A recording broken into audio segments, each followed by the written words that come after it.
আগে গাছটা ভালা হয়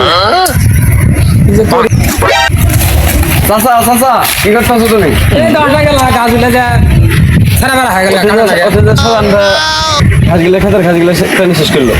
সাজার ঘাস তুলবো মানে আমার গরু বাছুর নাই এটা একটা কথা বলি সাজা সাজা না যে 12টা বাজা কটা দিন ধরি গরু বছর বলে কিছুই খানা বৃষ্টি বাদলে একবার নুন পরি গেল রে যারা ঘাস দিলে আনিকে যায় এখানে কি গরু দিয়ে গে এই চাকরা সাজা হা কে রাখো ঠিক আছে আমার ক্ষেতের ঘাস তুমি কি করলে যারা কোন দিন গরু বছর উঠে আসা ঘাস দিলে বেশ কালকে তিনি আমি ঘাস তুলে তাল মাঝে আমার ঘাস দিয়ে নিলে সমস্যা এটা একটা কথা কইলে তুমি ঘাস তুলে দেখছো আমার গরু বছর উঠে আসা না এলাম তোমার খেয়ে সাপুর যায় আমার চারা কথা বলে গরু কোন দিন উঠবে না খাওয়া আছে সব